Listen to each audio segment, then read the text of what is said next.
Bueno, yo soy Michael Galeano, el pastor de la iglesia Gracia sobre Gracia, y queremos darte las gracias por escuchar este sermón. Somos una iglesia que quiere ver vidas transformadas por el Evangelio de Cristo para que impacten su familia, su iglesia y comunidad. Y creemos que esto va a ser posible mientras que la palabra de Dios es escuchada, predicada y obviamente vivida.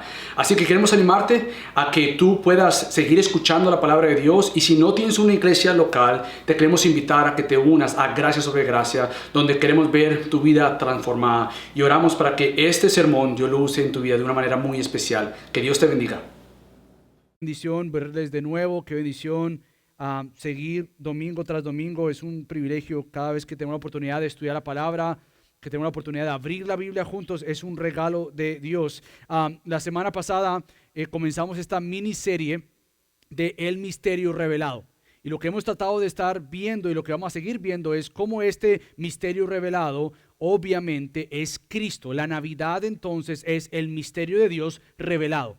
Todo lo que necesitábamos se encuentra en la persona de Cristo, pero para tú y yo poder ver a Cristo se necesita del revelador de misterios, y este solamente es Dios. Tú no puedes ver a Dios a menos de que Dios se muestre a ti. Tú no puedes ver a Cristo a menos de que Cristo se manifieste a ti. Y lo que vimos la semana pasada fue que Dios le reveló a Daniel el sueño y la visión de Nabucodonosor.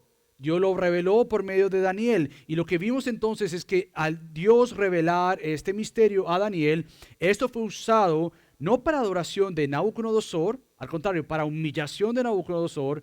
Tampoco fue para exaltación de Daniel, pero fue para que Daniel como instrumento, junto aún con Nabucodonosor, adoraran a Dios. Entonces el revelador recibe toda la gloria. El revelador es aquel que recibió toda la gloria. Ahora, esto fue expresado por medio de Daniel en este cántico, en esta adoración, en esta oración que vimos la semana pasada. Y ahora déjame volverte a preguntar lo que yo creo que voy a hacer cada domingo y cada día, mientras que tú estás en casa. Pregúntate, ¿qué es lo que tú más anhelas en esta Navidad? ¿Qué es lo que más esperas en este mes? ¿Qué es lo que tú más anhelas? Porque realmente mi oración es que mientras que caminamos en este mes tan tradicional, tan común para nosotros, tan otra vez Navidad, no quiero que nos perdamos ni en la costumbre ni en la tradición. No quiero que nos distraigamos con tantas cosas que nos distraen más en este mes, donde el mes que debería ser el mes para reflexionar, para pensar, para meditar en las tantas cosas que han pasado en todo este 2021, pero a la misma vez recordar más allá del 2021, tenemos 2000 años de historia que celebramos el milagro del misterio revelado. Cristo nació. Entonces mi oración es que mientras que caminamos estos domingos de este mes, realmente nos demos cuenta que lo que más necesitábamos, y déjame recordarte, lo que más necesitas hoy ya vino por nosotros. No es simplemente algo histórico del atrás, por más que tenemos una fe histórica con peso firme en la historia, es que hoy más que nunca necesito de este Cristo que vino a rescatarme. Y no solamente es que necesito de este Cristo, pero que realmente esta Navidad Dios nos despierte. Dios nos despierte como cuando uno está dormido y te despiertan bien fuerte, que a nadie le gusta eso, pero realmente que Dios nos sacuda para que realmente veamos que el milagro de ver a Cristo y el anhelar a Cristo ya es posible porque el Rey nació. No es simplemente ojalá pase, es que ya pasó, por tanto hoy puede pasar, que yo despierte para realmente ver más este precioso Salvador. Entonces, ¿qué es la Navidad? Bueno, la Navidad podríamos decir es otra oportunidad más, no porque sea algo más, pero es otra oportunidad buena de Dios. ¿Para qué? Para que seamos dependientes del fuerte Cristo. La Navidad debe gritarnos, no que hay que comprar algo. La Navidad debe gritarnos, no que ocupémonos en otras cosas. La Navidad no debe clamar o gritar o expresar, mira cómo más te ocupas. Piensa en el viaje que vas a hacer. Piensa en las vacaciones que mereces. Todo eso es parte de esta época. Pero realmente lo que hace la Navidad es clamar a gritos que yo quiero que tú escuches, no por mis gritos en realidad, pero por los gritos de Cristo, que realmente el Salvador vino a rescatarnos de nuestro propio pecado. Y vino a rescatarnos de un destino asegurado bajo la santa ira de Dios por el resto de la eternidad. Y el Eterno tuvo que hacerse hombre para que tuvieras eso. Y el Eterno tuvo que nacer, tomar forma de hombre, un gran misterio que si logras entender, no lo puedes hacer a menos de que sea por gracia. Y aún así, todavía hay misterio de cómo puede ser posible que el Eterno se haya hecho hombre. Eso no logramos comprender, esta verdad teológica que afirmamos pero que deseamos vivir. Entonces nuevamente la Navidad lo que hace es un clamor que nos recuerda que el Salvador no es de este mundo. Y la Navidad clama a gritos que tú en esta Navidad te des cuenta que el Salvador no eres tú, no soy yo. El Salvador es uno y es Cristo. Y ha nacido para mostrarnos la luz en medio de la oscuridad. Entonces, ¿qué vamos a hacer esta mañana? Bueno, realmente yo quiero que en los versículos que leímos hagamos algo que yo creo que todos aquí tenemos que aprender, y es que nosotros tenemos las cosas al revés. Nuestra matemática espiritual no está bien. Hemos hecho el problema y buscado la solución y hemos creído en la solución al problema matemático, pero en realidad no es la solución, y esto es que nosotros tenemos algo al revés, y es que tenemos que pensar de menor a mayor. Estamos acostumbrados a pensar entre más grande, mayor, más mayor seré.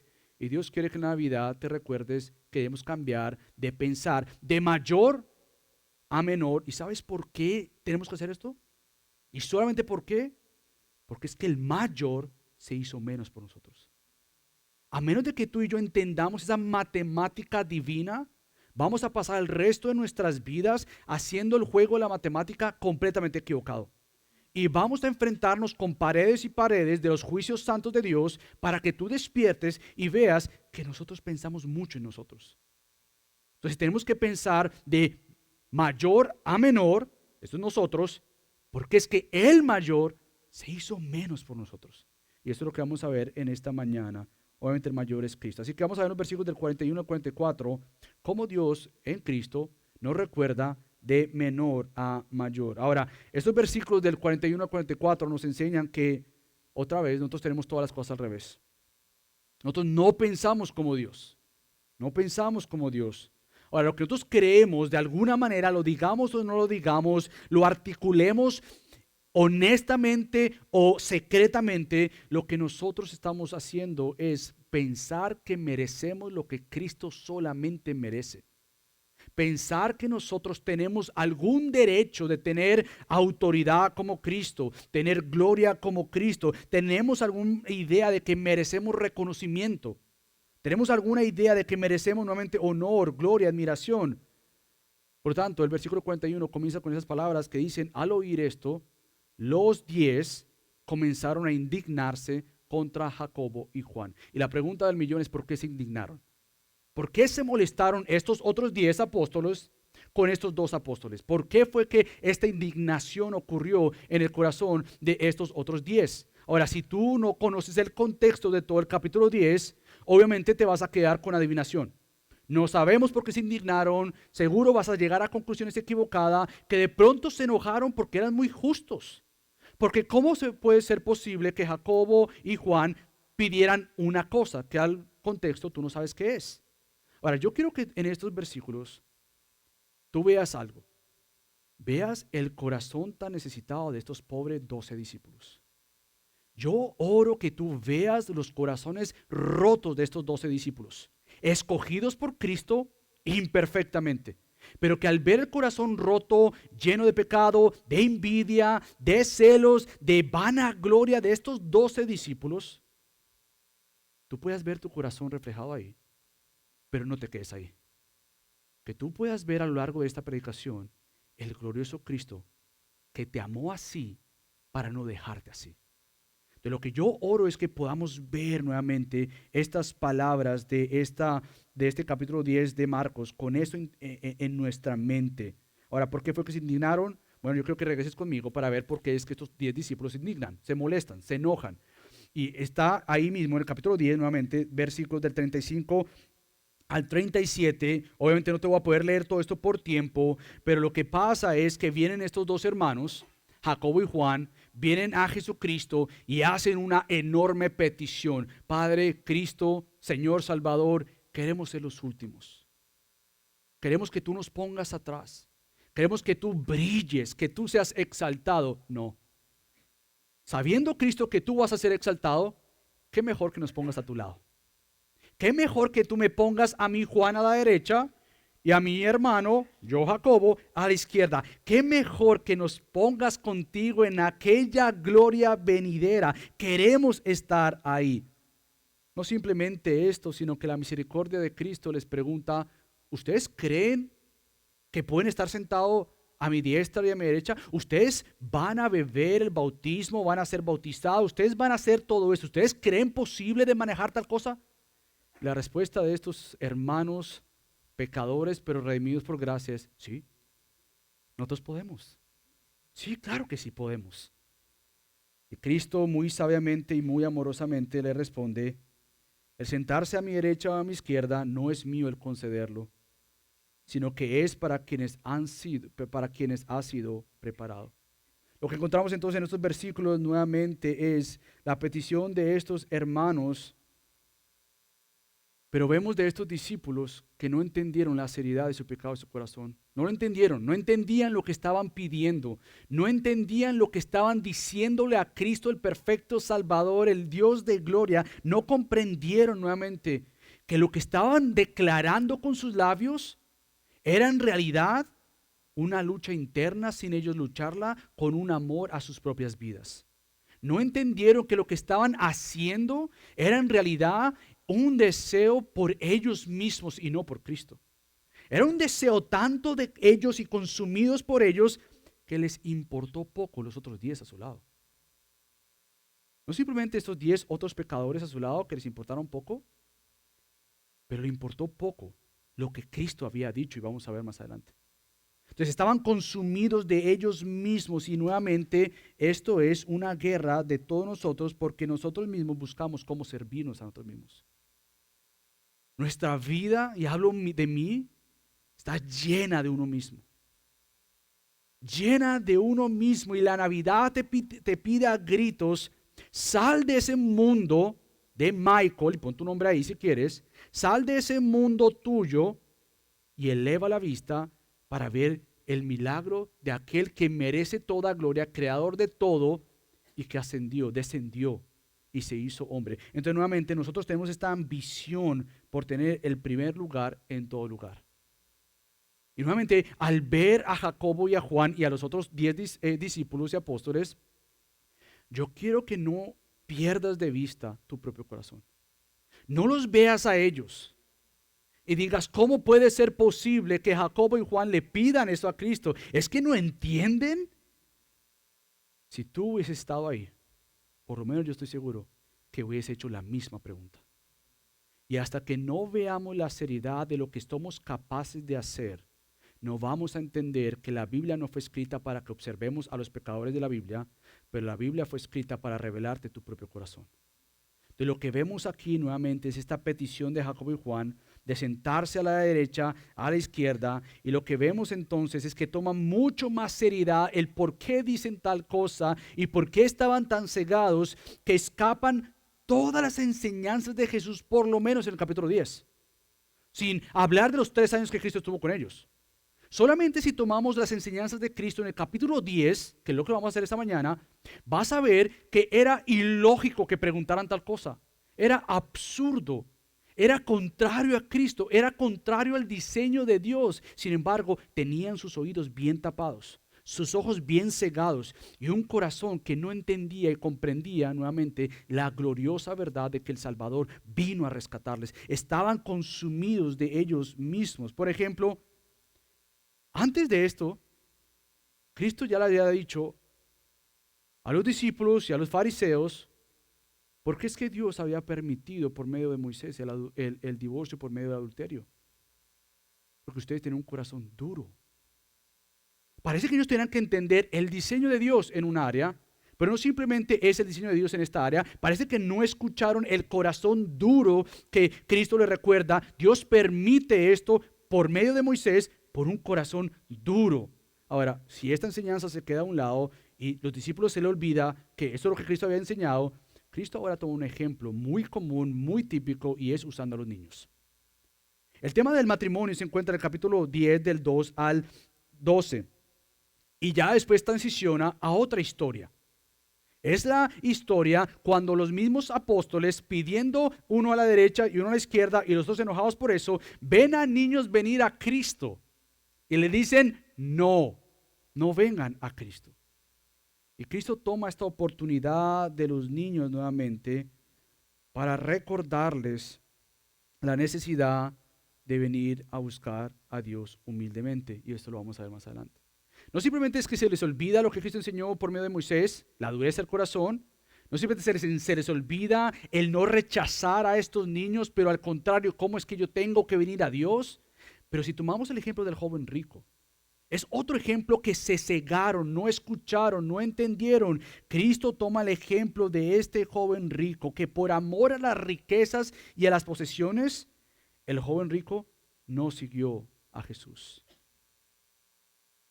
Pero una de las cosas más maravillosas que me pude dar cuenta esta semana es cómo aún así, lo vamos a ver más adelante, aunque este joven rico niega a seguir a Cristo, Cristo dice que él mirándolo, lo amó.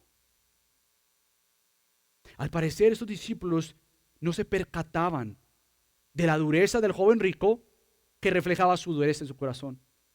Al parecer simplemente no se percataban de esto, pero lo más asombroso, no se percataron de que a pesar de que este joven rico le dijo, no te voy a seguir, prefiero mis posesiones, prefiero mis riquezas que dejarlo todo por ti, que Cristo después de todo esto, en vez de haberle dicho, pues vas al infierno, vas a pagar por tus pecados, vas a morir sin mí por el resto de la eternidad.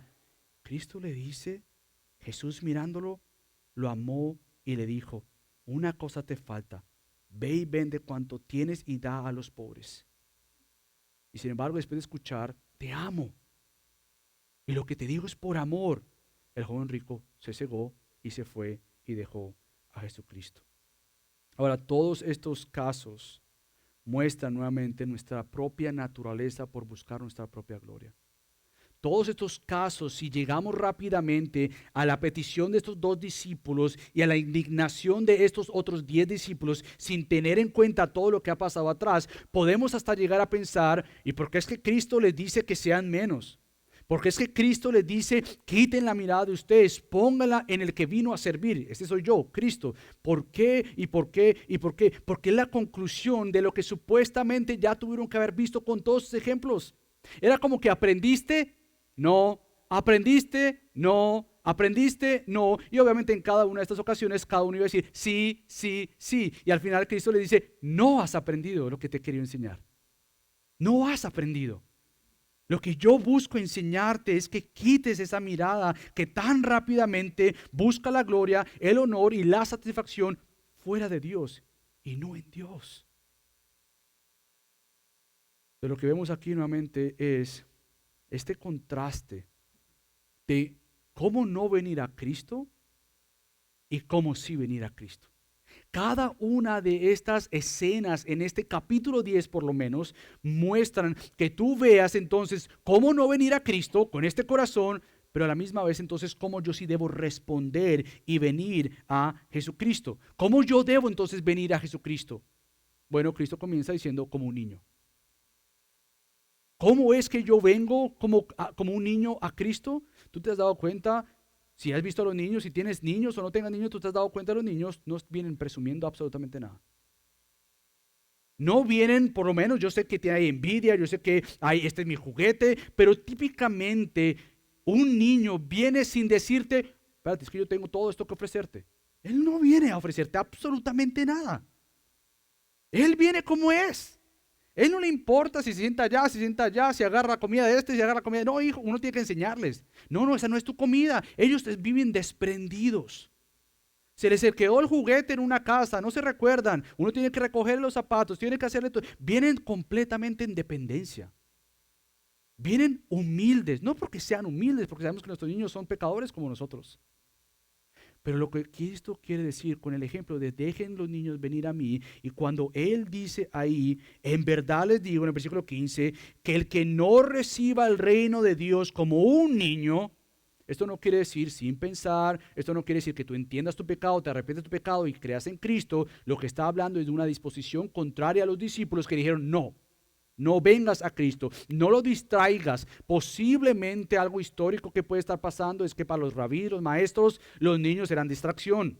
No tenían precisamente nada que ofrecer, eran una molestia. Quédate ahí y cuando crezcas, entonces yo te escojo para ser un aprendiz, un estudiante. Y los discípulos teniendo al rabí Cristo, no iban a ser estorbados con un niño mocoso, con un niño cansón, jalándole quizás la ropa. Quizás un niño distrayéndole en medio de una enseñanza y los discípulos, por favor, silencio, aparte ese niño, quita ese niño, deja al maestro enseñar. Y Cristo le dice, espérate, ustedes no entienden esto. Su matemática está bien mala. A menos de que ustedes empiecen a pensar de menor a mayor, porque el mayor se hizo menos, ustedes no van a entender cómo es que Dios demanda que nosotros vengamos a Él sin buscar lo nuestro. Y entonces venimos otra vez, yo me imagino, no está ahí, imaginación, puede que no esté ahí, pero simplemente pensando por lo que conozco de los niños, puede ser que la imagen también puede ser nuevamente, cuando dice ahí, y tomándolo en los brazos. Puede ser de estas imágenes cuando uno de padre o de tío o de abuelo o de abuela o lo que sea o de amigo. Tú quizás has experimentado que un niño haga esto. Y mi oración es, Padre, yo quiero eso para mí. Todos los días, álzame. Porque es que yo vengo a entender que yo no entro al reino siendo algo. Yo vengo a entender que el que me levanta a mí no me dice, ok, sube el escalón y llega aquí. El que me levanta a mí es precisamente aquel que me dice, ahí tirado, yo te sostengo. Entonces, nuestra matemática está al revés. Este es un ejemplo de lo que vemos entonces cuando Cristo le dice a los discípulos, dejen que los niños vengan a mí. ¿Por qué? Porque nosotros tenemos que despojarnos de todo lo que nosotros podemos pensar que es bueno. Todo aquello que tú puedes decir, bueno, es que estoy haciendo esto bueno. Nos despojamos de toda idea que pensemos que es bueno, porque en realidad estamos buscando lo bueno, y lo bueno no es una cosa, no es ni siquiera un adjetivo que describe algo. Lo bueno es una persona. Y ahí es donde encuentras la enseñanza del Cristo con el joven rico. Cuando el joven rico le dice maestro o buen maestro, Cristo le dice, ¿por qué tú me llamas bueno? Solo hay uno bueno, y es Dios. Lo que Cristo le está diciendo al joven rico no es que yo no sea Dios. Es que voy a ver si realmente tú crees que yo soy bueno. Porque te voy a llegar al corazón. Y cuando te pida que tú quites aquello que tú atesoras tanto, esto que tú llamas tan bueno, voy a ver si lo que tú me acabas de decir a mí, realmente lo crees. ¿Tú me llamas bueno a mí? Ok, solo hay un bueno, y es Dios. Y como él conocía la ley, obviamente solo hay un buen Dios. Ok, este buen Dios, único bueno, te está diciendo que dejes eso. Pero este joven rico escogió lo vil, pasajero, sobre el bueno. Entonces, nuevamente lo que encontramos aquí otra vez es este abandono que Cristo nos pide, de abandonar todo, cueste lo que cueste, por Jesús. Ahora, la pregunta es, ¿cómo yo abandono todo por Jesús? Es una pregunta difícil. Es una pregunta que la Navidad tiene que hacernos, y no simplemente la Navidad, esto es todos los días. ¿Qué significa el que yo lo deje todo, absolutamente todo, por Cristo? Esto no es el evangelio de la prosperidad. Esto no es deja la plata aquí en la iglesia. Esto no es deja todo aquí porque es que Dios te va a dar más. Esta matemática mundana, diabólica, no es bíblica. Lo que vemos aquí es una desprendernos de todo lo que podemos pensar y abrazar más allá de lo económico, que es como algo bueno, que hemos hecho que necesitamos, hemos hecho que de pronto nos saciamos, hemos hecho de algo quizás que tú puedes llamar no tan malo, y Cristo te esté pidiendo, déjalo todo, deja absolutamente todo. Ahora, ¿cómo yo puedo dejarlo todo? Ahí viene la próxima pregunta que los discípulos le hacen a Cristo. Entonces, Cristo, ¿quién va a ser salvo? Porque Cristo le dice, aquí viene el gran problema, y es que va a ser muy difícil que un rico entre en el reino de los cielos. Y los discípulos al mirarse, se dicen, no, espérate, Cristo, nuestra matemática no está bien. O, ¿sabes qué? Mejor llegar al corazón del discípulo, tu matemática no está bien, Cristo. Aquí el problema eres tú, Cristo. La matemática tuya como que no está funcionando, no es el asunto que creemos. Yo creo que de alguna manera tú te estás equivocando, porque ¿cómo puede ser posible entonces que alguien sea salvo? Y si no fuese suficiente, Cristo le explota ese corazón a aquellos discípulos y al nuestro, y le recuerda que es que la salvación no es obra de hombres. Y si en algún momento tú piensas atribuir algo a tu salvación, algo no tan malo, algo bueno, algo que tú estés haciendo comparado a lo malo, te mira todo lo que yo estoy haciendo, y quizás tú piensas que alguna de estas cosas te van a dar salvación, Cristo nos dice con mucho amor como al discípulo, mirándonos en los ojos, diciéndoles, los amo, nada les va a salvar. Y la pregunta lógica, clave del creyente o de la persona es preguntarse, no, espérate, no entiendo entonces.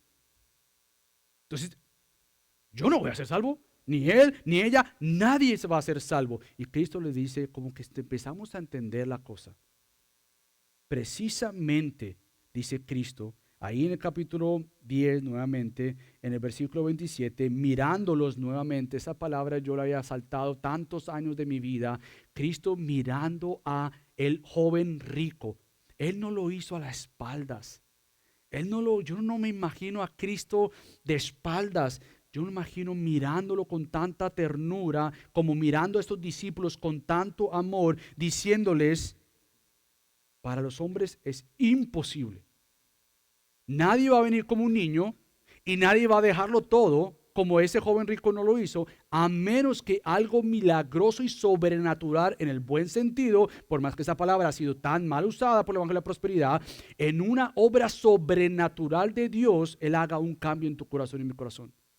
A menos de que eso glorioso pase, no vas a ver la necesidad de Cristo, no vas a ver la necesidad de ver la Navidad como milagrosa del nacimiento de Cristo, porque lo que dice Jesús es, pero para Dios, y ahí ya se debe quedar callado todo el lugar.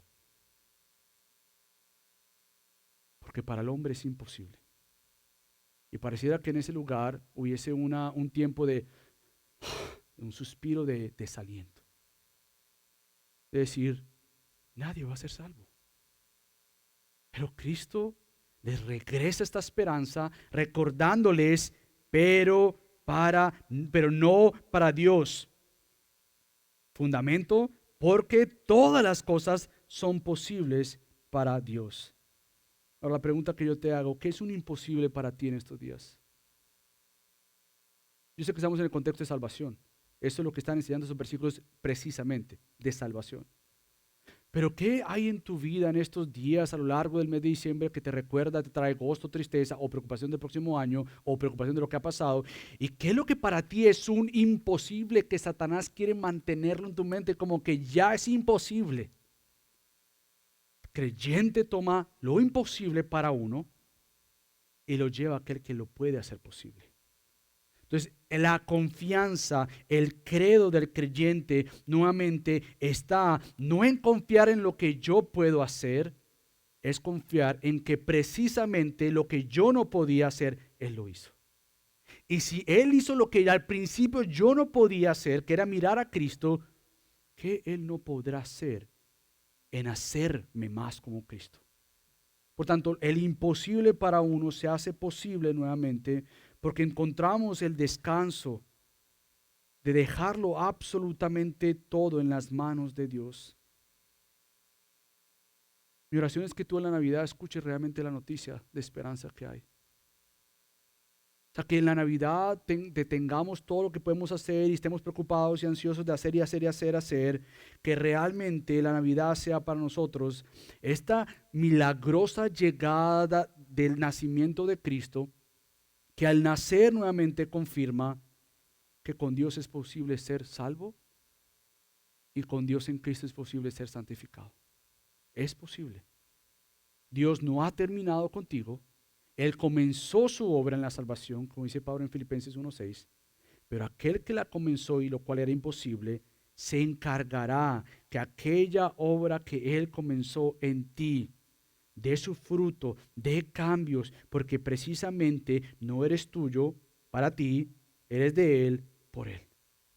Él te rescató para hacerte más como Él. Entonces ahora sí, cuando encontramos cada vez más este amor de Jesús, podemos llegar a estar dispuestos a dejarlo absolutamente todo. A menos de que te convenzas del amor de Cristo por ti, no lo vas a dejar todo por Él.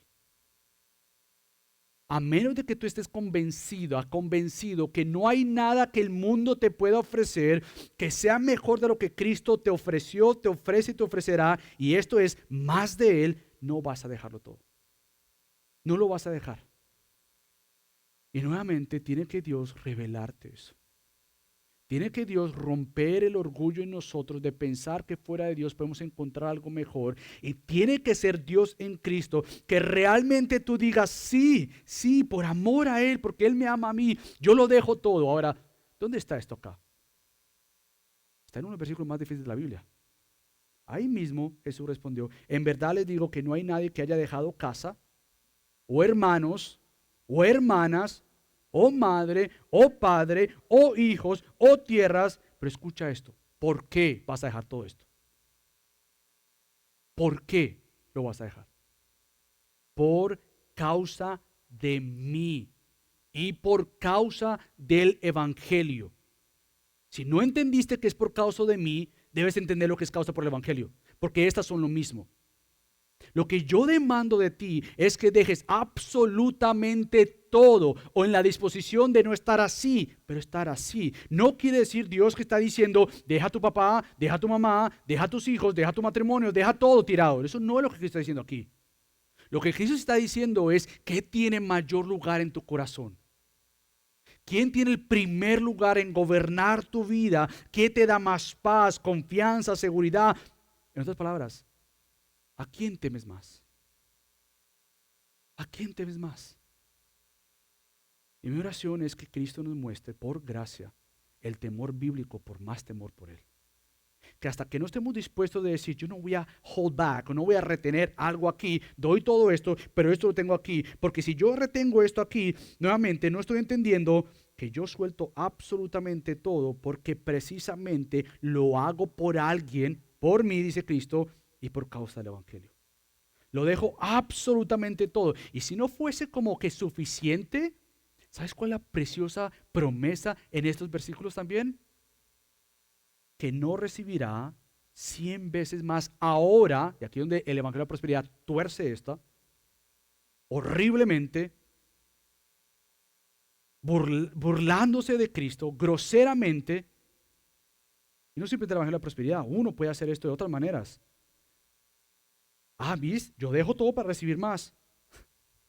Nuevamente, no estamos hablando que vas a recibir 3 casas porque dejaste una casa. No estamos hablando que vas a recibir 3 papás porque dejaste uno. No estamos dejando que dejaste una tierra, vas a recibir 20 tierras. Estamos recibiendo que vas a recibir más de lo que precisamente se te pidió que lo dejaras todo. Yo, Cristo, vas a recibir más de mí. Vas a verme más a mí. Y no simplemente es esto ahora, pero también en el siglo venidero. Y este siglo venidero es la vida eterna con Cristo. Pero esta vida eterna con Cristo es posible porque el Eterno se hizo hombre. Nada de esto fuese cierto y posible si no fuese por Cristo. Entonces, todo lo que Cristo nos está diciendo es, nuevamente, mira a Cristo. Ahora, para ir concluyendo al próximo punto, parecer ya tuvieron que haber entendido esto. Porque en el versículo 31 termina con lo mismo que nuestros versículos dicen. Pero muchos primeros serán últimos y los últimos primeros. Pero al parecer, nuevamente, no entendieron esto porque la matemática de Cristo nosotros no la comprendemos a menos de que Él, como el que ha creado el problema, busque la solución y nos ofrezca la solución porque la solución es Él.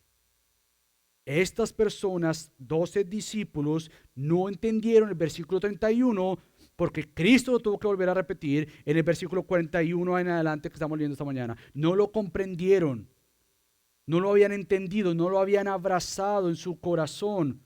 Por lo tanto, la petición de Juan y Jacobo está tan contraria al evangelio, tan contraria a todo lo que Cristo les había estado enseñando, que cuando les preguntan nuevamente, danos la derecha, danos la izquierda, los demás discípulos se enojaron. Y mirando todo el texto, podemos asumir, aunque queremos dar lo mejor y el beneficio a nuestros discípulos, realmente podemos concluir que el enojo de estos discípulos también pudo ser, ¿sabes cuál? ¿Por qué no lo dije yo primero? Y ahora se lo van a dar a Jacobo. Y ahora se lo van a dar a hermano. Claro, tenían que ser hermanos. ¿Por qué no a mí? ¿Por qué no a Pedro? ¿Por qué no al otro? Vemos que posiblemente su enojo nuevamente es precisamente porque no lo pensaron primero. No porque dijeron, ¿cómo es que tú no has entendido lo que Cristo nos ha enseñado? No, su indignación fue tal que Cristo los corrige a todos. No tienen que ser gobernadores de uno sobre otro, no tienen que buscar el primer lugar, tienen que buscar ser servidores. Por lo tanto, lo que ahora vemos para transicionar al próximo es que toda esta vida solo es posible porque el verdadero mayor se hizo menor. A menos de que tú veas ese milagro, tú vas a seguir buscando cómo ser mayor. En cualquier área que estés luchando, probando, cualquier área. Si no vemos el milagro del mayor que se hizo menor, vamos a seguir buscando ser los mayores, cuando en realidad Cristo quiere que nos veamos como los menores. Entonces ahí ya entramos al versículo 45, versículo 45, que ya es el centro de todo esto.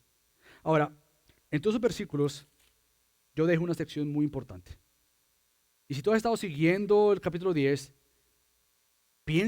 desearía yo que te hayas dado cuenta que hay unos versículos claves que yo no mencioné, pero los hice intencionalmente.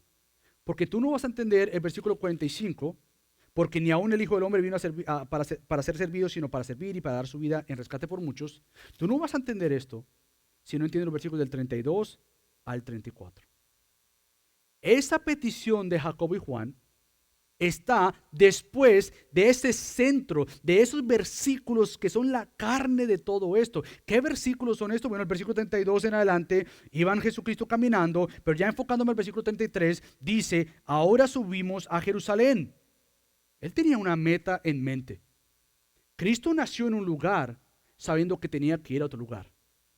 Cristo nació en un punto, en una ciudad, sabiendo que tenía que llegar a Jerusalén. ¿Para qué? Bueno, iban camino a Jerusalén y el Hijo del Hombre, escucha esto, será entregado a los principales sacerdotes y los escribas y lo condenarán a muerte y lo entregarán a los gentiles. Escucha esto, se burlarán de él y le escupirán, lo azotarán y lo matarán y 3 días después resucitará.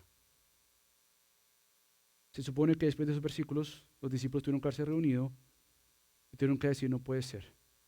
Todo esto se ha tratado de que tú viniste a rescatarnos. Pero después de estas bellas palabras y poderosas palabras, los discípulos dicen, yo quiero estar a la derecha y a la izquierda. Los discípulos enojados porque no fueron ellos los que dijeron estas cosas. Cuando lo que clama y grita a toda voz, con todo el micrófono a toda voz, es nuevamente que Jesucristo no solamente nació para enseñarnos la verdad y vivir la verdad, Él nació para rescatarnos a aquellos que no vivimos según la verdad. No necesitábamos solamente un buen maestro que buscaba al joven rico. Buscábamos un buen maestro que viviera perfectamente, porque perfectamente tenía que ser la persona que fuera entregado por gente imperfecta. Entonces la Navidad muestra que era urgente, necesario que Dios revelara su escondite, sus promesas, lo escondido. Era necesario que Dios en Cristo dijera, todo esto ha sido revelado poco a poco hasta que ahora brille la luz sobre aquel que es la luz, y este es Cristo. Y Cristo usa una palabra ahí que es muy clave, el Hijo del Hombre. Aquí está la conexión del por qué comencé con Daniel. Porque yo ahora quiero que vayas a Daniel capítulo 7 para que tú veas la conexión que hay entre lo que Cristo dice, el Hijo del Hombre va a ser entregado, va a ser burlado, escupido, maltratado y finalmente asesinado para ser entregado en una cruz, porque precisamente esto era parte de lo que Dios había anunciado anteriormente. En Daniel capítulo 7, del 13 al 14, dice lo siguiente. Ahora es Daniel quien tiene una visión. Seguí mirando en las visiones nocturnas y en las nubes del cielo. Venía uno como un hijo de hombre, que se dirigió al anciano de días y fue presentado ante él. y le fue dado dominio, gloria y reino para que todos los pueblos, naciones y lenguas le sirvieran. Su dominio es un dominio eterno que nunca pasará y su reino uno que no será destruido. Tú dirías, bueno, démosle el beneficio de la duda a los discípulos porque precisamente esta es la primera vez que Cristo usó la palabra hijo de hombre, pero no es así. Todo Marcos ha estado mencionando Cristo esta frase, hijo de hombre, hijo de hombre. Probablemente, obviamente, también para darle beneficio a la duda a los discípulos, cuando leemos Daniel, yo no veo sufrimiento por ningún lugar. Lo que yo leo en Daniel es una promesa de dominio, gloria, reino, adoración, porque todos los pueblos que caerán sobre él le servirán, vendrán donde él. Y lo que yo encuentro es que al esperar al Hijo del Hombre, los discípulos no tenían en mente que él iba a morir. Tenían en mente que había llegado el Salvador glorioso, el dominio, el que tiene gobierno, el que tiene autoridad, el que su reino no será quitado. Lo que perdieron de vista era que precisamente Cristo iba a asegurar este reino, esta gloria, este dominio, esta adoración, esta servirle a Él por medio del sacrificio de Él. Los discípulos yo creo que perdieron de vista que sí, este Hijo de Hombre se le ha dado gloria, honor, todo esto, pero toda esta gloria, honor y dominio y servicio y adoración a Él iba a venir con un gran precio. Y este precio es la sangre derramada de este mismo Hijo de Hombre. Este precio que Cristo iba a pagar nuevamente era la sangre derramada en aquella cruz. Por lo tanto, cuando regresamos a Marcos, encontramos nuevamente la enseñanza de Jesucristo al decirnos: yo tengo este reino, el cual te he hecho parte. Pero yo te he hecho parte de este reino no porque seas muy bueno, no porque me dejes de necesitar. Yo te he hecho parte de este reino porque yo fui el cordero que fue inmolado por tus pecados. Yo te he hecho parte de esto porque precisamente yo soy el Hijo del Hombre, quien ha asegurado que mi gobierno, mi reino no tiene fin y sí hay una vida eterna asegurada, pero esta vida eterna asegurada no hubiese sido posible sin una muerte perfecta y segura. Por lo tanto, las palabras de Cristo en estos versículos que leí, del 32 al 34 como el 45, son claves para la Biblia y para nosotros. Era necesario que este Cristo muriera, era necesario que Él se entregara, era necesario que Dios revelara todo el plan. Y parte del plan de revelar al Rey prometido era la muerte del Rey. Era necesario que el Rey muriera nuevamente por estos discípulos imperfectos, necios, rebeldes, tercos. Y con todo respeto, si miramos este lugar, comenzando conmigo, seguimos siendo los mismos discípulos. Y es solo por obra de Cristo que nos permite ver el gran Salvador. Y es tan maravilloso lo que Cristo hace que en vez de hacer lo que otras ocasiones hacen, ¿hasta cuándo voy a estar con ustedes? En esta ocasión lo que Él hace, yo creo, reuniéndolos de nuevo como aquellos niños, les dice: no debe ser así entre ustedes.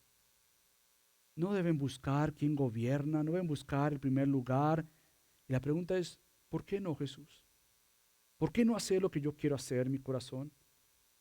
Porque ni aún el Hijo del Hombre, que se esperaba que vendría a ser servido, el que esperaba que iba a venir con una espada a romper todo, a quebrar todo y a ordenar todo, jamás esperaba que este que tenía que venir iba a ordenar todo dando su vida.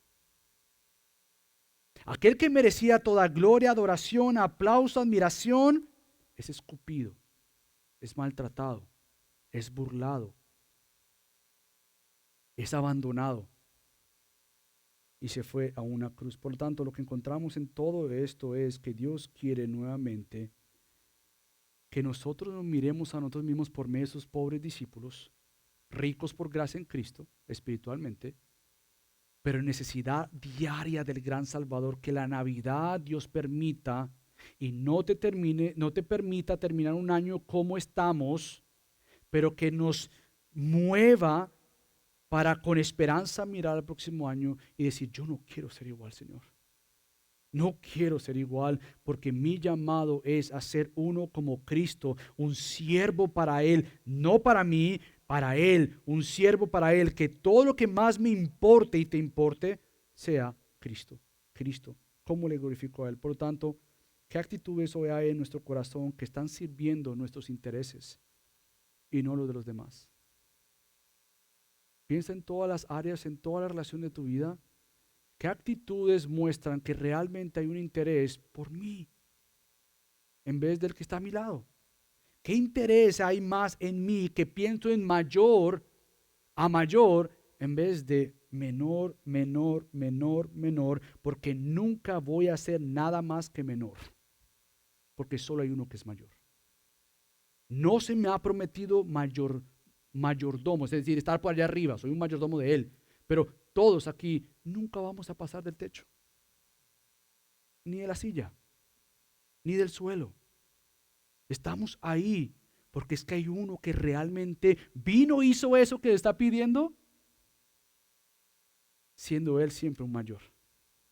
Entonces la Navidad debe ser una oportunidad para que nos recordemos que Él vino a rescatarnos de nosotros, de nuestro pecado, que Él vino a rescatarnos de la ira santa de Dios y vino a ponerse en el medio, porque no había ninguna obligación de parte de Dios para que Él nos salvara y nos perdonara.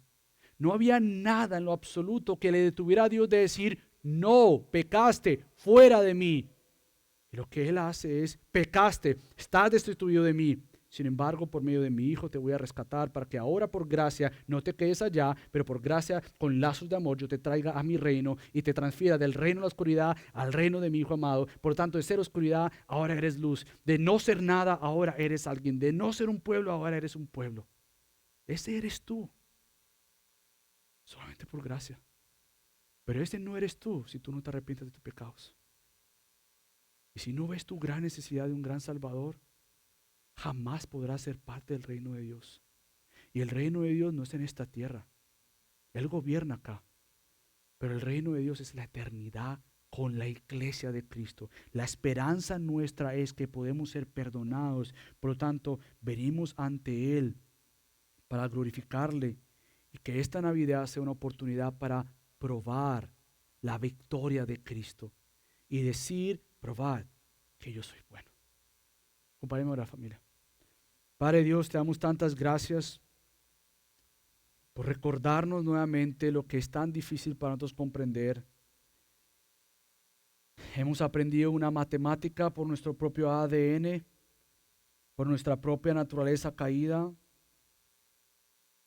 Pero gracias porque esto no es excusa para quedarnos en el error y en el pecado. Gracias porque tú nos has rescatado de este grave error y ofensa para contigo. ¿Cómo lo hiciste? Tú dando la solución al problema mayor nuestro, y es nuestra enemistad contigo.